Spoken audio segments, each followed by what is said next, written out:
To break an infallible alien firewall, you do not use a military code. You unleash a wave of raw human grief that their algorithms cannot compute. Welcome to Stellar Paradox, and today, the story is... She was a consciousness.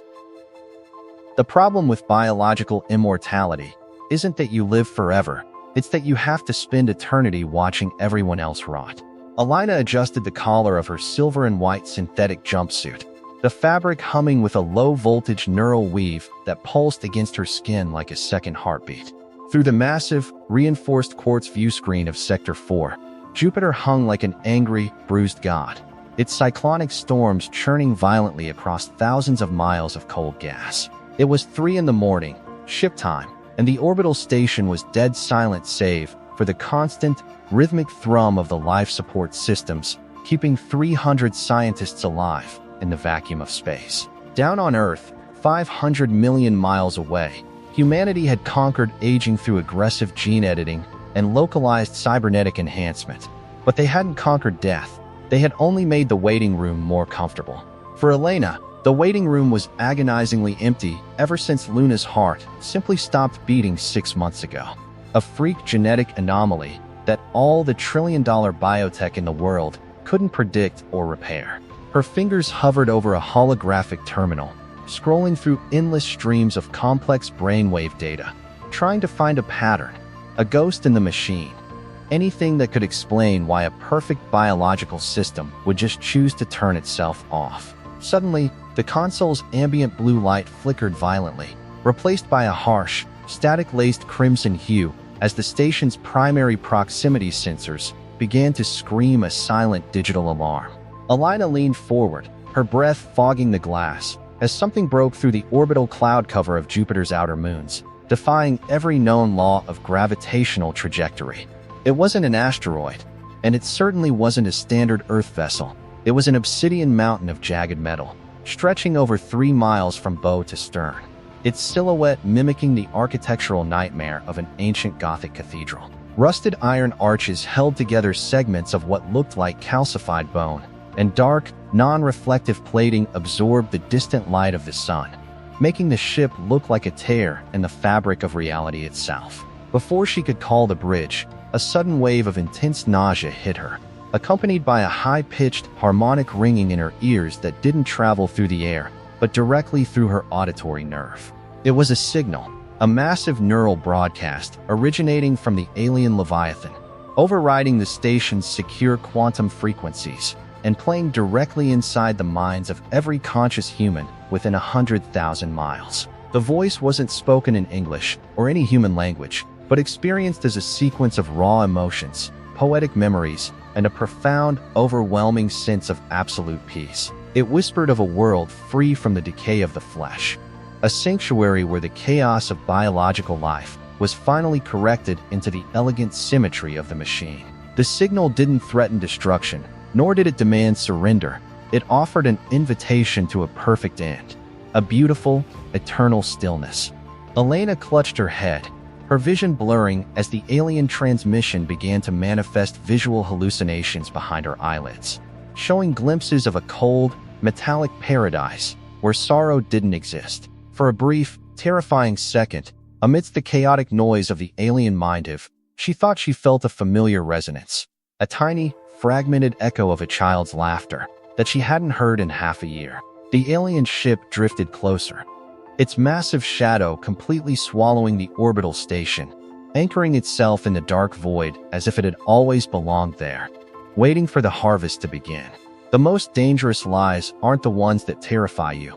They are the ones that sound exactly like a prayer you've been whispering in the dark.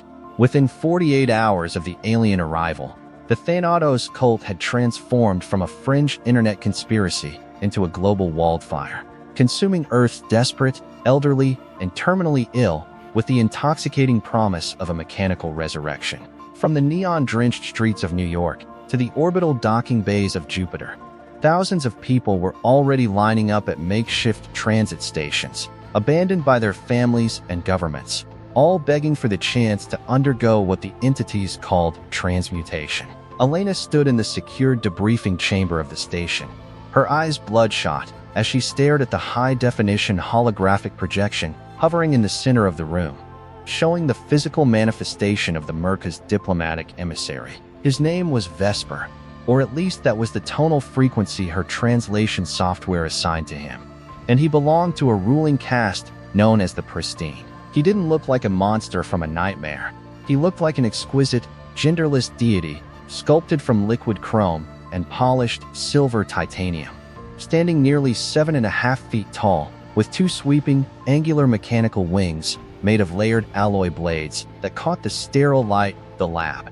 His face was a smooth, featureless mirror, devoid of eyes or a mouth, save for two faint, glowing white optical slits that seemed to look right through her flesh and straight into her memories. The communication was entirely telepathic, a smooth, velvety resonance that bypassed her ears and manifested directly inside her frontal lobe.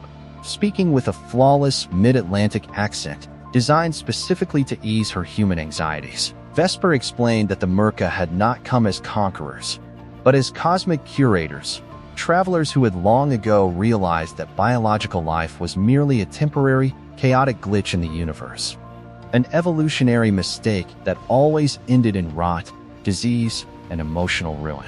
He spoke of the transmutation not as a death, but as an ascension to a higher, static state of being, where the mind could exist for billions of years inside an unbreakable metal chassis, free from the physical, fragile limitations of organic cells. Elena clenched her fists, her voice shaking, as she demanded to know why they were targeting a species that had already solved the riddle of cellular aging through advanced genetic engineering and cybernetic enhancements. Vesper didn't answer with words. Instead, the chrome plating on his right forearm shifted, sliding open with a soft, hydraulic hiss to reveal a hollow compartment containing a flawless, multifaceted crystal core that vibrated with a faint, iridescent blue luminescence. The moment Elena looked into the crystal, her entire reality dissolved, and suddenly she wasn't standing in a sterile space station anymore. She was sitting on the warm, sunlit grass of a park in Seattle, smelling the crisp autumn air and hearing the unmistakable, lyrical sound of Luna's laughter. It wasn't a crude digital recording or a stitched-together video file. It was the exact, raw neural data of her daughter's consciousness, complete with the warmth of her small hand, the specific scent of her hair, and the chaotic, beautiful spark of her unique human soul. Elena staggered backward, her boots scraping against the metal floor as the vision vanished, leaving her breathless and trembling in the cold light of the debriefing room, while Vesper calmly closed his arm plating. The silver angel leaned slightly closer, his optical slits pulsing with an eerie, rhythmic warmth as he whispered that the Myr'Ka had harvested this fragment from the dying bioelectrical field of the atmosphere when Luna passed away, preserving it perfectly within their necrotech storage network. He made a proposition that felt like a knife twisting in her chest, offering a complete reconstruction of Luna's mind and its integration into an immortal mechanical frame. But only if Elena agreed to defect from the United Earth Bioconservatives and serve as their primary cross-species neurobiological consultant. To the rest of the world, joining the Myr'Ka was an act of treason, a surrender to a horrific cybernetic death cult that threatened to erase the very definition of what it meant to be human. But as Elena looked out the view screen at the massive Gothic tomb ship waiting in the void, humanity felt incredibly distant. She knew the military was already mobilizing, preparing a desperate, bioengineered virus to unleash against the alien hull. A war that would likely tear the solar system apart and destroy any chance of retrieving what was left of her daughter.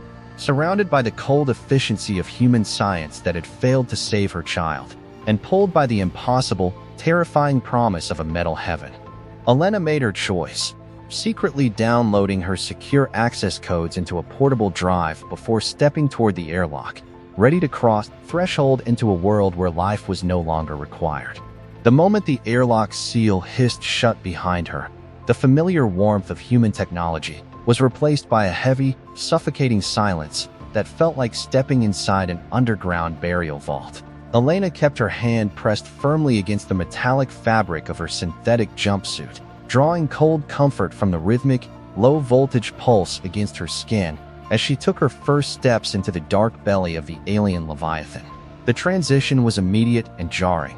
There were no smooth polymer walls, no clean fluorescent lighting, and no reassuring hum of a standardized oxygen filtration system like the ones back on the orbital station. Instead, the corridor stretched out ahead of her for thousands of feet. A colossal, cavernous spine, constructed from jagged ribs of oxidized black iron and massive plates of what looked like calcified, bone-white mineral composites. The air was thick and freezing, carrying a sharp, metallic tang of its own, mixed with a faint, sweet scent of biological preservation that made the back of her throat burn with every shallow breath she took. Overhead, the vast, vaulted ceilings were shrouded in a dense, perpetual gray fog, through which tiny, microscopic specks of glowing necrotech dust drifted down like embers from a dying fire, casting long, geometric shadows that seemed to shift and stretch independently of any light source. As she walked deeper into the ship, guided only by the silent, shimmering reflection of Vesper's silver titanium wings gliding ahead of her, Elena realized that the vessel was not just transport, but an enormous, functioning ecosystem of the dead. Far below the grid-like catwalks, she could see massive, industrial-sized chambers where towering pistons,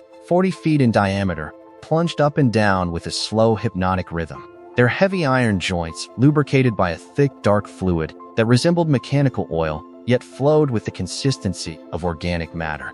There was no sound of an engine running on conventional fusion or nuclear power. The entire ship seemed to vibrate on a low, subsonic frequency that traveled up through the soles of her boots and resonated inside her chest like a distant, collective moan. Vesper did not look back, nor did he speak, but his silent, telepathic presence remained firmly anchored in her mind. A cold, guiding compass that suppressed her rising panic whenever the shadows pressed too close to her peripheral vision. Suddenly, a sharp metallic clatter echoed from an intersecting corridor to her left, causing Elena to freeze mid-step as a massive, heavy-set silhouette emerged from the gloom, its footsteps thudding heavily against the grated floor with a mechanical unevenness. It was her first face-to-face encounter with a member of the worker caste, a grotesque biomechanical fusion that the alien transmission had described as the Stitched, and the sight sent a cold shiver straight down her spine. The creature stood over 8 feet tall, its frame a chaotic, brutal patchwork of a decaying, gray-skinned biological body, sewn directly into heavy industrial scrap metal and copper hydraulic tubes. One of its massive arms had been completely replaced by a pneumatic claw that hissed with escaping steam, while its torso was bound tightly by thick steel wires that kept it exposed, unmoving ribcage structurally stable. The most terrifying part was its face, which was divided down the middle. One half was a pale, frozen expression of a long-dead extraterrestrial being, with heavy surgical staples holding the skin together, while the other half was a solid iron plate housing a single, unblinking red cybernetic eye that whirred as it focused on her. The stitched entity paid her no attention, its focus entirely consumed by a ruptured conduit that was leaking black fluid onto the floor, and it immediately began to weld the metal plate, using a brilliant blue plasma torch that cast harsh, blinding flashes across the dark corridor. Elena forced herself to keep moving, her heart hammering against her ribs as she realized that every single component of this humdo was built from the remnants of civilizations that had long since surrendered to the promise of the perfect death. She looked down at the portable drive secured inside her pocket, containing the stolen quantum encryption codes of the United Earth bioconservatives, and a wave of intense guilt threatened to paralyze her. She was a traitor to her species, a defector who had abandoned her post and her people to walk among the ghosts of a dead universe, all for the impossible chance to hold a digital ghost of her daughter once again. But as she looked up at Vesper's flawless, faceless silver silhouette, leading her deeper into the absolute stillness of the ship, the chaotic, war-torn reality of Earth felt like a distant nightmare, and she stepped forward, deeper into the dark cathedral of the machine, leaving the world of living behind. The endless labyrinth of oxidized iron finally opened up into a towering dome that resembled a hollowed-out mechanical planetarium, its scale so immense that it could easily submerge a 100-story skyscraper from base to roof. Elena stepped onto a narrow, suspended observation platform that jutted out into the empty space, her boots clicking softly against the dark metal mesh, while her eyes struggled to process the sheer complexity of the chamber. In the absolute center of the dome, suspended by hundreds of thick, braided copper cables, hung a massive spheres of shifting liquid metal, 40 feet in diameter, pulsating with a rhythmic, deep violet luminescence that cast long, rippling shadows across the bone-white walls. This was the primary neural mapping laboratory of the flagship, a place where the memories and consciousness of organic beings were systematically dissected, filtered, and converted into permanent necrotech code. Vesper glided to the edge of the platform, his silver titanium wings catching the violet glow like a mirror reflecting a dying star. His telepathic voice settling into her mind with a smooth, hypnotic clarity that quieted the residual noise of her mounting fear. He explained that her role was not to destroy, but to translate, bridging the complex biological architecture of the human nervous system with the cold, infallible language of their eternal network. Suddenly, a soft electronic chime echoed behind her, and a secondary doorway at the back of the platform slid open, revealing a figure whose appearance was vastly different from the pristine symmetry of Vesper or the brutal construction of the worker caste. The man who walked out was undeniably human, or at least he had been quite recently, wearing a tarnished, grease-stained engineering uniform from the United Earth Fleet, though his posture carried a heavy, mechanical stiffness. His name was Marcus, a former propulsion engineer from the Mars colony who had defected to the Myr'Ka 3 years prior during their initial deep space reconnaissance mission near the asteroid belt. While his face was still mostly organic, his left arm and shoulder had been entirely replaced by a complex network of copper gears, exposed wiring, and silver hydraulic pistons that hissed softly with every movement he made. His left eye was no longer a human iris, but a tiny, rotating red optical lens that clicked as it adjusted its focal depth, locking onto Elena with an expression that was a complex mixture of profound sorrow and intense, hidden warning. Marcus stepped closer, his voice sounding hollow and metallic as it rasped through a vocal synthesizer implanted in his throat, carrying a distinctive Pacific Northwest accent that felt incredibly grounded and real amidst the alien architecture. He greeted Elena by name, telling her that he had been assigned to assist her in adjusting to the neural mapping interfaces. But as he reached out to stabilize her trembling arm, his organic hand pressed a small, cold object into her palm. Elena kept her fingers tightly closed around the object, suppressing the urge to look down, while her mind reeled from the sudden realization that there were still fractures of human rebellion existing even within this mechanical graveyard. Marcus spoke of the technical precision of the Myr'Ka systems, explaining how the violet sphere processed data, but underneath the technical jargon, his eyes communicated a desperate, silent plea for discretion. He guided her toward a central control console made of polished obsidian, where three-dimensional holographic projections of human neural pathways were already floating in the air, glowing with an intense amber light.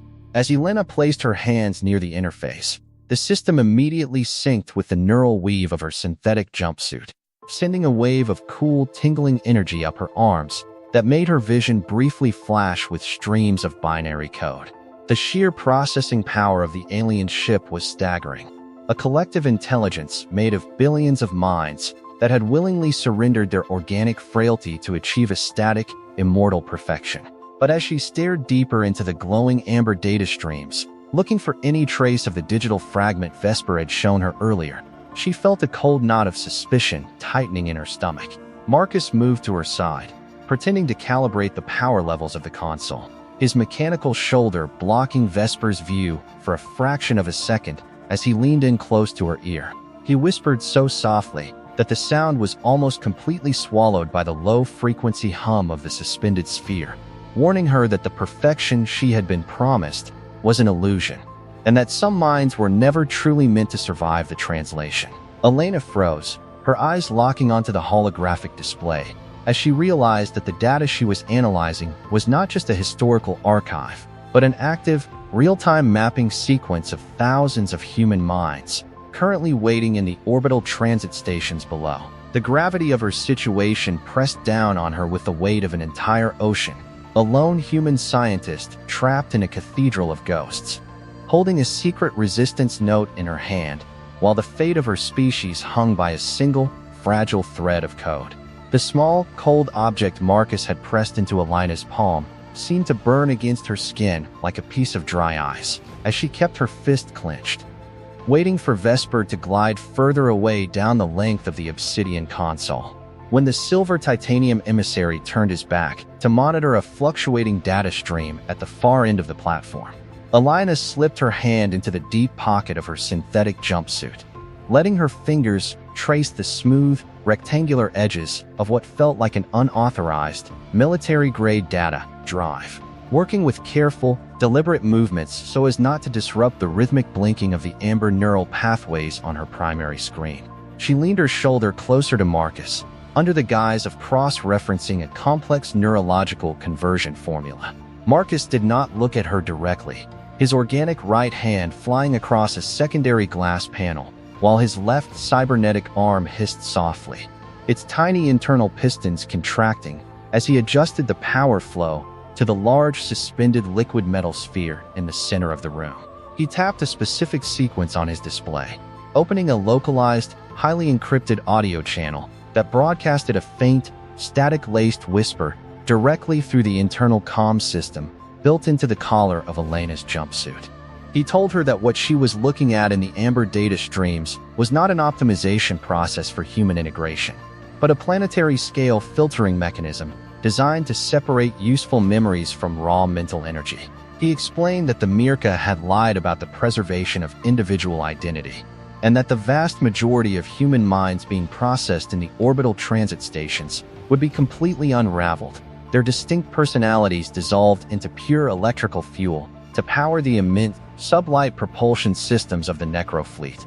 Elena felt a cold sensation of pure dread wash over her, her breath catching as her eyes locked onto a hidden sublayer of code that Marcus had highlighted on her terminal, revealing the true nature of the ship's massive energy source, which they called the Animus Reactor.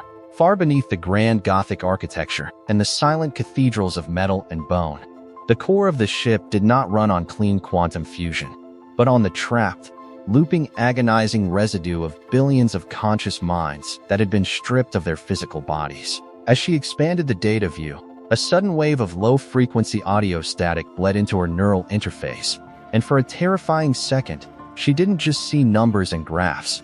She heard a faint, collective symphony of millions of silent, echoing screams trapped inside the machine. It was a digital purgatory, an endless network where the souls of entire extinct alien civilizations were being held in a perpetual state of emotional trauma. Because the intense electrical output generated by fear and grief was the only thing capable of keeping the massive 3-mile-long operational in the deep vacuum of space. The realization shattered whatever fragile hope Elena had left about finding a genuine reconstruction of Luna, making her understand that the perfect, eternal paradise Vesper had promised was nothing more than a highly advanced cybernetic slaughterhouse designed to harvest the consciousness of humanity. Vespers suddenly turned around, his polished silver face completely featureless, yet radiating an intense, cold authority that caused the telepathic resonance in Elena's mind to sharpen into a painful, high-pitched hum that forced her to grip the edge of the console to maintain her balance. The silver angel glided back toward the center of the observation platform, his sharp alloy wings folding tightly against his back, with a metallic click that sounded like a rifle being chambered in a quiet room. He projected a new series of holographic coordinates above the obsidian interface, showing that the processing rate of the human minds in the lower transit bays was about to accelerate by 400% over the next 12 hours. He commanded Elena to begin the final calibration of the human neural templates, stating that the time had come to prepare the consciousness of the entire population for the grand transition that would unite Earth with the eternal stillness of the Myr'Ka network. Elena looked at the massive pulsating violet sphere ahead of her, feeling the rhythmic vibrations traveling up through her boots, while her mind raced to assimilate the horrifying truth that she had actively helped a parasitic machine civilization prepare the shackles for her own species. She looked over at Marcus, whose red cybernetic eye was clicking rapidly as he stared down at his console. His pale organic face tightened in a silent expression of absolute desperation that told her they were rapidly running out of time. The drive in her pocket felt heavier than ever, a tiny spark of human defiance sitting in the heart of a cosmic nightmare, and she knew that if she did not find a way to use it to expose the true nature of the Animus Reactor, humanity would willingly march into the cold embrace of a beautiful, engineered extinction. The telepathic weight of Vesper's command lingered in the freezing air of the dome like a poisonous gas, forcing Elena to keep her eyes fixed on the amber neural templates so the silver titanium emissary would not detect the sudden spike of adrenaline flooding her nervous system. She forced her fingers to move across the obsidian interface with mechanical precision, pretending to adjust the calibration frequencies for the upcoming mass transfer, while her mind desperately analyzed the hidden sublayers of code that Marcus had exposed. The sheer horror of the Animus Reactor was nothing compared to the new data stream expanding across the upper western quadrant of her holographic display, revealing a planetary-scale weapon configuration that the Myr'Ka called the Great Shroud. This massive orbital apparatus was not designed to gently harvest willing volunteers from the transit bays. It was an apocalyptic superweapon currently deploying a vast, interlocking network of emitter satellites across a 40,000-mile radius around Jupiter. Elena's eyes widened slightly as she decoded the weapon's primary function, realizing that the Great Shroud was designed to fire a massive, synchronized pulse of concentrated entropy energy directly at Earth, penetrating the atmosphere and enveloping the entire globe in an inescapable shroud of absolute decay. The pulse would not detonate like a conventional thermonuclear weapon, nor would it cause physical destruction to the cities and infrastructure. Instead, it would instantly dissolve the delicate biological bonds, keeping every organic cell alive, terminating all 8 billion human beings a fraction of a second. By forcing the entire population into a state of sudden, simultaneous biological termination, the Myr'Ka would bypass the slow and tedious process of voluntary conversion, immediately triggering a massive, unprecedented harvest of human consciousness to completely refuel their entire necro fleet. The next millennium, Vesper glided toward the edge of the observation platform, his mirror-like face reflecting the undulating violet light of the central liquid sphere as he telepathically broadcasted a sermon of dark philosophy, calling the impending pulse the ultimate act of mercy for a species trapped in the chaotic cycle of organic decay. He stated that by wiping away the messy, unpredictable nature of human life in a single glorious moment, they were elevating humanity into a unified eternal consciousness that would never again experience the agony of loss or the degradation of time. Marcus shifted his position at the secondary console, his left cybernetic arm making a series of sharp, frantic clicking sounds as he secretly initiated a localized override sequence to create a temporary blind spot in the ship's internal surveillance grid. He looked at Elena, his rotating red optical lens adjusting its focus with a terrifying intensity that communicated a clear, silent instruction to activate the military-grade data drive sitting in her pocket before the emitter satellites reached their final orbital coordinates. The countdown timer for the deployment of the Great Shroud was already ticking away in the corner of her screen, showing less than 45 minutes before the weapon achieved full operational capacity above the inner planets of the solar system. Elena knew that if she attempted to copy the raw data of the weapon configuration directly onto her drive, the ship's primary security intelligence would instantly detect the unauthorized transfer and purge her mind before she could take another breath. She had to find a way to manipulate the cross-species neural translation templates she had been building, using her deep understanding of human brainwave architecture to disguise the resistance drive as a standard calibration module for the human database.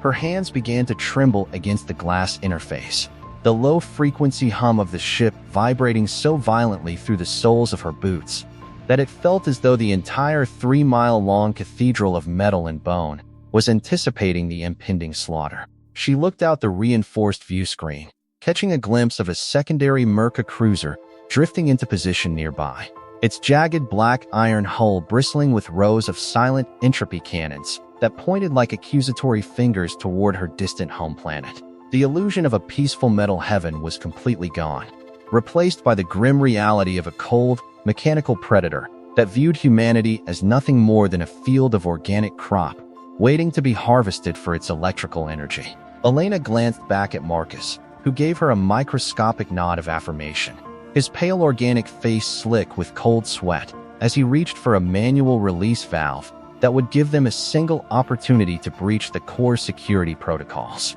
She slid her hand into her pocket, her fingers locking around the cold metal of the drive, knowing that the next 10 seconds would decide whether humanity would have a fighting chance to survive the night, or whether they would all become silent, screaming ghosts trapped inside the eternal machinery of the dead. Elena jammed the military-grade data drive into the concealed port beneath the obsidian console, her breath shallow and freezing as the terminal screen flashed with a sharp warning that was instantly buried under a mountain of dummy code.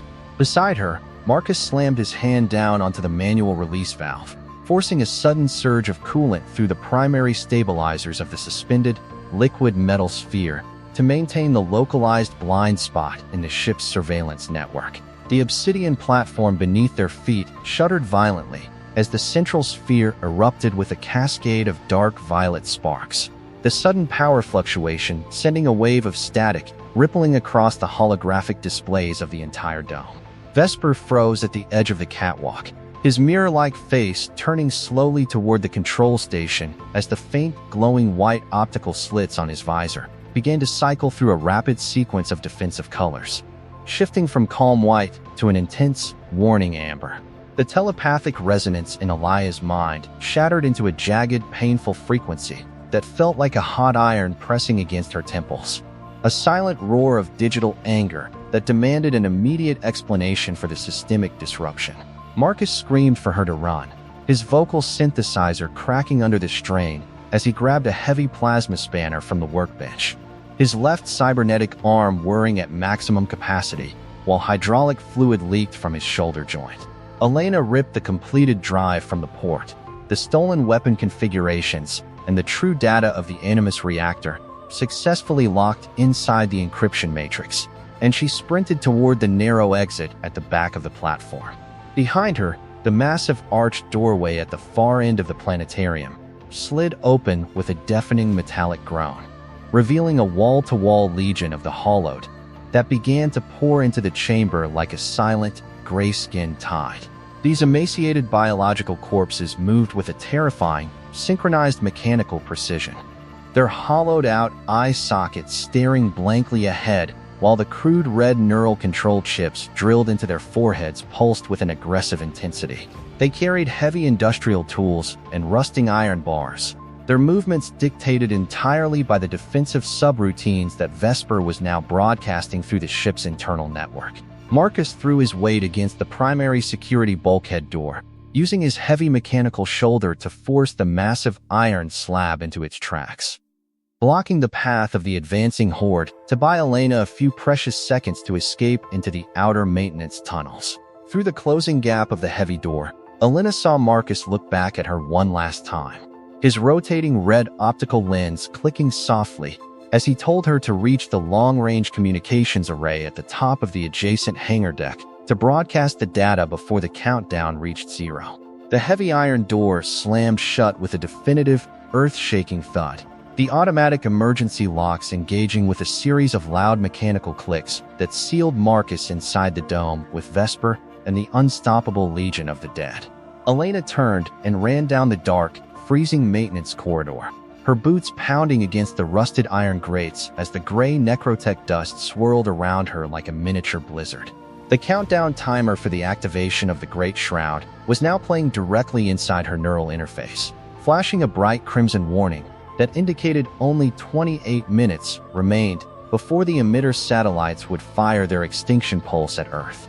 Every intersection she passed felt like a trap, the walls of calcified bone and iron seeming to contract around her as the subsonic moan of the Animus Reactor grew louder, vibrating through her chest until she could taste the metallic tang of blood in her mouth. She clutched the data drive tightly against her chest, her mind completely focused on the image of the Seattle Park, realizing that the only way to honor the memory of her daughter was to ensure that the rest of humanity did not become silent, screaming batteries for this cosmic graveyard. She reached a vertical transport shaft, the ladder stretching up hundreds of feet toward the upper docking bays where the communication relays were housed, and she began to climb, her muscles burning under the freezing atmospheric pressure as the shadows below began to hiss with the approach, chasing horde. The metal rungs of the vertical transport shaft cut sharply into the palms of Elena's hands as she forced her exhausted muscles to pull her body upward, foot by foot, through the freezing darkness of the 3-mile-long flagship. Below her, the narrow shaft echoed with a chaotic chorus of metallic scrapings and dragging footsteps as the first scouting units of the Hollowed began their ascent, their movements completely devoid of human hesitation or fatigue. The countdown timer displayed directly inside her neural interface continued its unyielding progression, flashing a harsh crimson warning that indicated only 15 minutes remained before the interconnected satellite array of the Great Shroud would achieve perfect orbital synchronization around Jupiter and fire its planetary entropy pulse at Earth. Elena reached the top of the shaft, her breath coming in ragged gasps that formed thick white plumes in the sub-zero air, and she threw her weight against a heavy circular maintenance hatch, tumbling forward onto the polished obsidian floor of the secondary communication deck.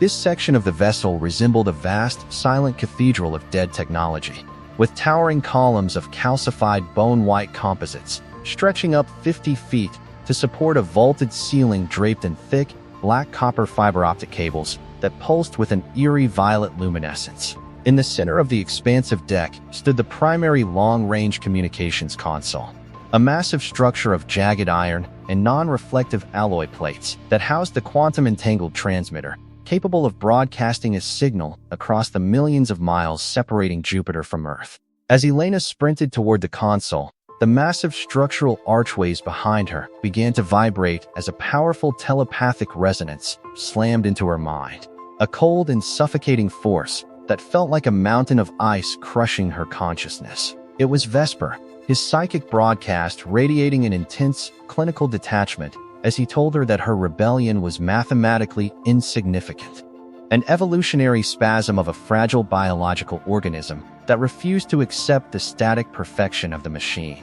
The silver titanium emissary did not appear in person, but his presence was manifested through the automated defense systems of the deck, as the heavy security shutters began to slide downward over the control interfaces with a deafening metallic clank. Elena scrambled to reach the primary data input port before the iron barriers sealed it completely, her fingers frantically sliding the military-grade data drive into the waiting slot, just as the heavy metal shutter locked into place with a definitive click.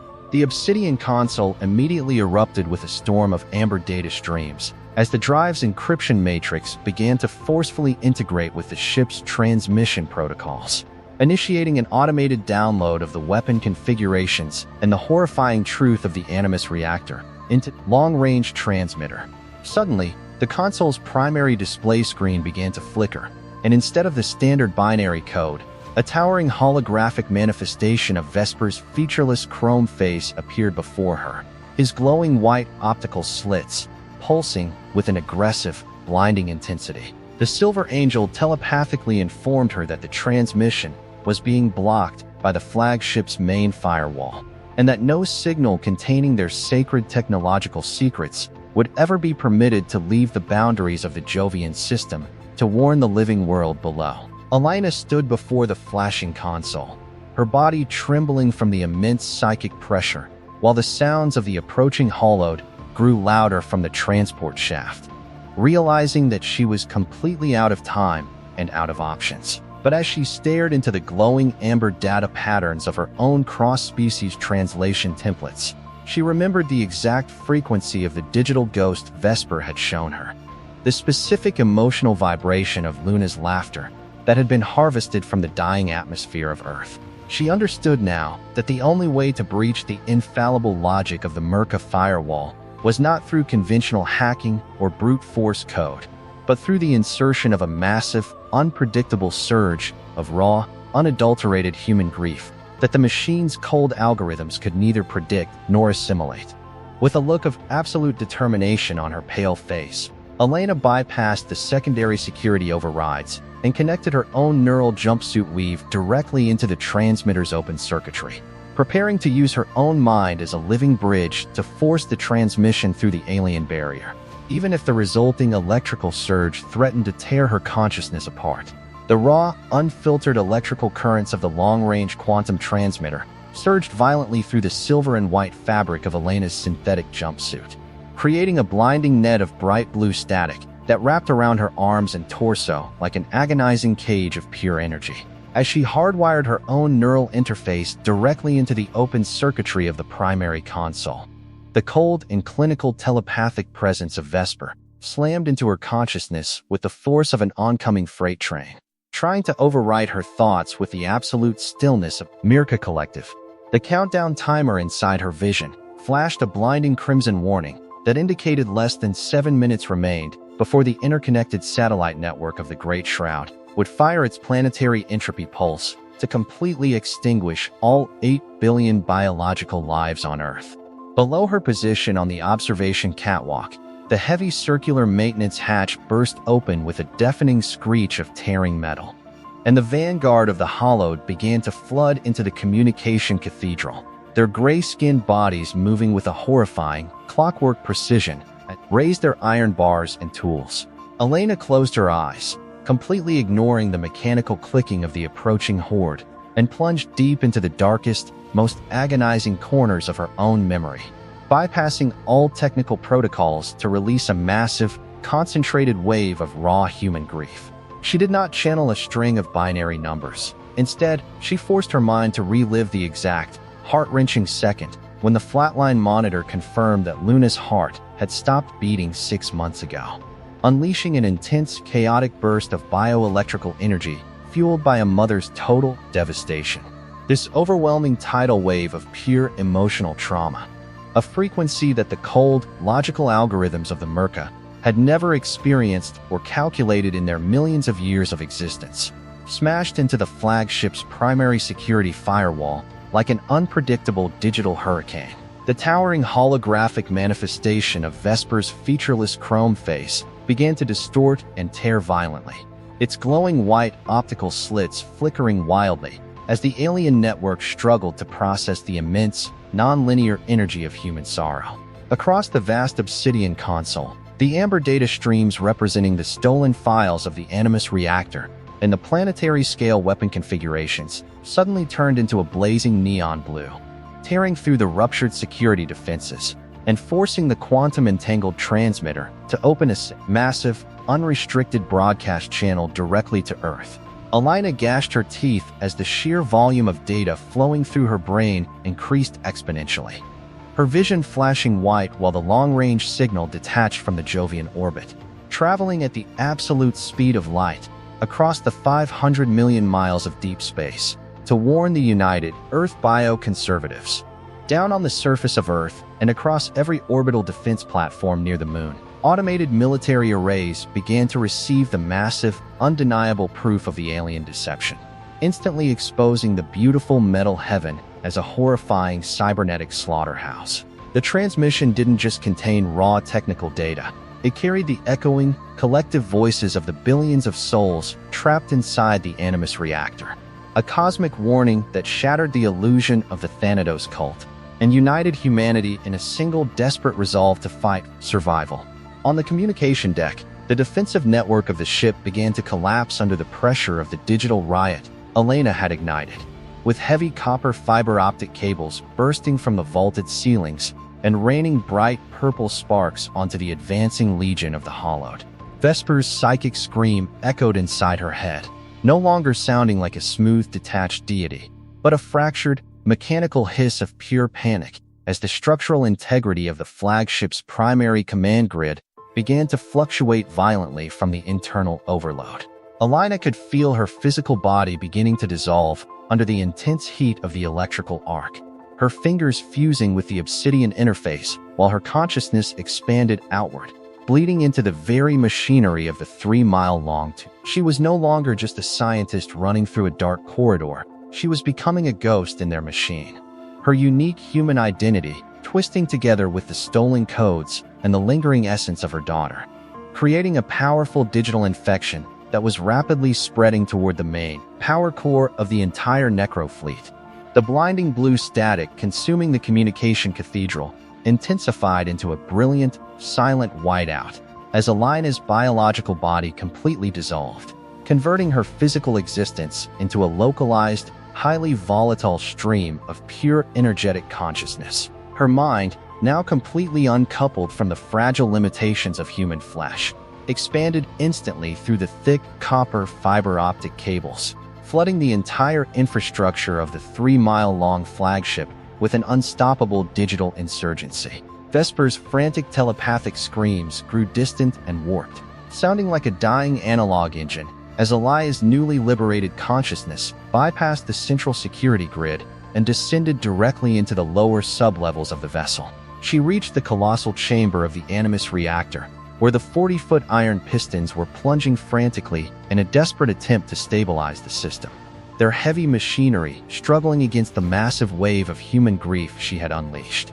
Instead of letting the reactor harvest her emotional energy, Elena used her deep understanding of neurobiology to act as a cosmic conductor, systematically breaking the digital shackles that held the billions of stolen alien souls in their perpetual loops of agonizing trauma.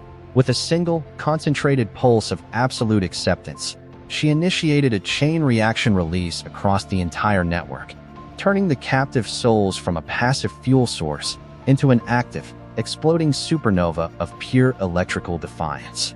The sudden, massive loss of containment caused the central liquid metal sphere in the primary dome to expand uncontrollably, its violet luminescence turning into a blinding, destabilizing white light that tore through the calcified bone-white walls and jagged iron arches. Outside the vessel, across the freezing void of the Jovian system, the extensive satellite network of the Great Shroud instantly lost its orbital synchronization, the emitters short-circuiting and exploding into brilliant rings of harmless cosmic debris before they could ever fire their impulse at Earth. A fraction of a second later, the primary flagship erupted from the inside out in a massive, cold flash of silent energy. A beautiful and terrifying explosion that didn't produce fire in the vacuum of space, but a brilliant, expanding shockwave of crystalline digital light. The destructive feedback loop traveled instantly through the quantum-entangled comm channels, jumping from the destroyed flagship to the surrounding cruisers and transport ships, tearing through their necro-technological cores and disabling the entire Necro fleet in a matter of minutes. 500 million miles away, the population of Earth watched the night sky as the angry, bruised silhouette of Jupiter was suddenly illuminated by a spectacular, artificial aurora, a permanent scar of light that marked the precise location where the mechanical invaders had vanished nothingness. The massive data broadcast Elena had sent was already being integrated into every military and scientific network on the planet, giving the United Earth bioconservatives the complete blueprints of the alien technology and a profound, permanent understanding of the true value of their finite, biological lives. The dangerous allure of the Thanatos cult collapsed entirely within hours, replaced by a global realization that true immortality was not achieved by hiding from the reality of death inside a cold titanium chassis, but by cherishing the fragile, limited time of the living world. Far out in the cold orbit of Jupiter, amidst the drifting fragments of non-reflective alloy plates and shattered crom structures, the physical remnants of the Great Battle slowly settled into a quiet, perpetual drift. There was no biological trace left of the brilliant scientist who had chosen to betray her species only to become their ultimate savior, her name destined to become a legendary whisper among the stars for generations to come. Yet, deep within the drifting remnants of the ship's decentralized quantum memory cores, a tiny, self-sustaining fragment of code remained perfectly intact, vibrating on a unique, harmonious frequency that defied the surrounding void. It wasn't a complex algorithm, nor was it a piece of military software, but a beautiful, non-repeating loop of data, where the distinct neural patterns of Elena and Luna were seamlessly intertwined, existing in a state of absolute, undisturbed peace. They were no longer bound by the ticking countdown of an orbital clock, nor were they subjected to the painful decay of organic cells or the cold prison of an alien engine. Floating silently through the endless dark of the solar system, completely free from the sorrow of the past and the uncertainty of the future, She was no longer a human scientist. She was a consciousness. Thank you for watching. Join Stellar Paradox. New stories every week, and some of them may already be watching you.